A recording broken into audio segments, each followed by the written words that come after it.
కాలనీలో అవకతవకలు జరుగుతున్నాయని చెప్పి ఇటువరకే న్యూస్లో రావడం జరిగింది, మనం అందరం చూడటం జరిగింది. సో నాతో పాటు మాట్లాడడానికి నేను అనిల్ గారు ఉన్నారు. సో అనిల్ గారితో మనం మాట్లాడదాం. సో అనిల్ గారు చెప్పండి, చిత్రపురి కాలనీలో ఇప్పటికే 160 ఫ్లాట్ల గురించి అవకతవకలు జరిగాయి అండ్ దీనిపైన పోలీసు మిమ్మల్ని రిమాండ్ కూడా చేశారని చెప్పి ఇప్పటికే మొత్తం టీవీలో కానీ లేకపోతే మొత్తం అంతా కానీ వార్తలు వస్తున్నాయి. సో దీని గురించి మీరు ఏమంటారు? 160 ఫ్లాట్లు నేనేమి అవినీతి చేయలేదండి. 160 ఫ్లాట్లు ఏంటంటే అది మిస్కమ్యూనికేషన్ అవుతుంది.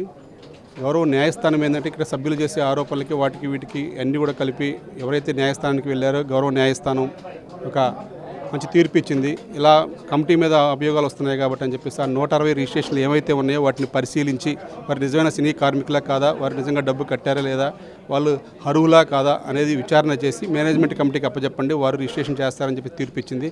దాంట్లో వారు ఈ ఎలక్షన్ బిజీలో ఉండటం వల్ల జరిగిన జాప్యమే తప్ప ఎటువంటిది కాదు. దయచేసి అది గమనించాలి. కంపల్సరీగా అతి త్వరలో అది రిజిస్ట్రేషన్ పర్మిషన్ వస్తుంది, తప్పనిసరిగా రిజిస్ట్రేషన్ చేస్తాం. మల్టిపుల్గా రిజిస్ట్రేషన్ కూడా జరిగింది, ఒకే ఫ్లాట్ ఇద్దరికి ముగ్గురికి రిజిస్ట్రేషన్ అవ్వడం జరిగిందని కూడా ఆరోపణలు ఉన్నాయి.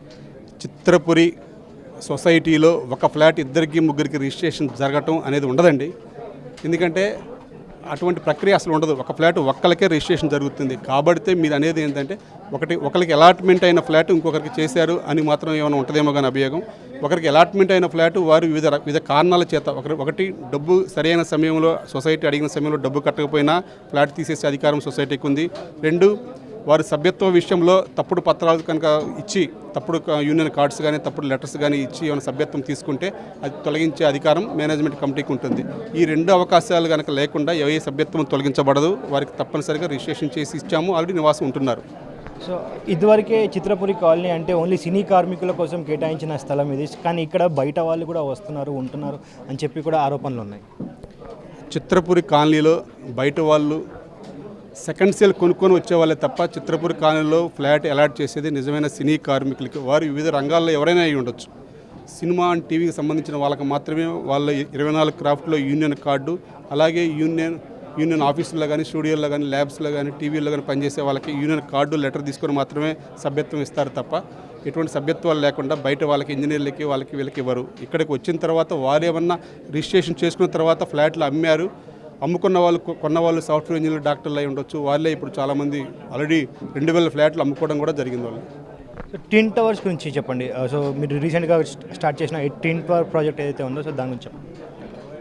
మేము ఏదైతే ఆ రోజే సొసైటీ పాలకవర్గం ఏదన్నా సొసైటీలో అంతిమంగా లాస్ట్ ఫైనల్గా ఏదన్నా ప్రాబ్లమ్స్ వస్తే తట్టుకోవడానికి ఒక ఫ్యూచర్ ఎక్స్పాన్షన్ ల్యాండ్ అని ఉంచుకోవడం జరిగింది. ఆ ల్యాండ్ ఇప్పుడు కట్టుకొని ఉన్న అప్పులు కూడా తీర్చుకొని దాన్ని ముందుకెళ్ళడానికి మేము ప్రణాళిక సిద్ధం చేసుకున్నాం. అన్ని పర్మిషన్లతో ముందున్నాం. ఒక హెచ్ఎండి పర్మిషన్ కూడా అతి త్వరలో వస్తుందని చెప్పేసి వెయిట్ చేస్తున్నాం. దానికి తగ్గ అనుమతులు అన్నీ కూడా మేము సమకూర్చాం. అతి త్వరలో వెయిట్ చేస్తున్నాం. ఆల్రెడీ దానికి బుకింగ్స్ కూడా స్టార్ట్ చేశాము. ఈ మధ్యకాలంలో జరిగిన పరిస్థితులను బట్టి కొంచెం లేట్ అయింది కాబట్టి మేము హెచ్ఎండిఏ పర్మిషన్ వచ్చిన తర్వాత పూర్తిగా ఫుల్ ఫ్లెడ్జ్డ్గా మరొకసారి సభ్యులందరికీ తెలియజేసి మేము ముందుకెళ్తాం. సో మీరు ఇప్పుడు ఏ రకంగా మీరు ముందుకు వెళ్ళాలనుకుంటున్నారు? మీ కేసుల్ని ఎలా ఛేదించాలనుకుంటున్నారు? మీతో పాటు కాదంబరి కిరణ్, వినోద్ బాల ఇలా చాలామంది పైన కూడా కేసులు అనేవి వేయడం జరిగింది. నేను మన స్టార్స్ ద్వారా ఎవరైతే సొసైటీ మీద అభియోగాలు వేస్తున్నారు కానీ సొసైటీ మీద కేసులు పెట్టాలని ప్రిపేర్ అవుతున్నారు వారందరికీ ఒకటే చెప్పేది, కేసులు వేసుకోవటం వల్ల సొసైటీ ఆ వ్యవస్థ బాగుపడదు, ఇండివిజువల్గా కూడా న్యాయం జరగదు.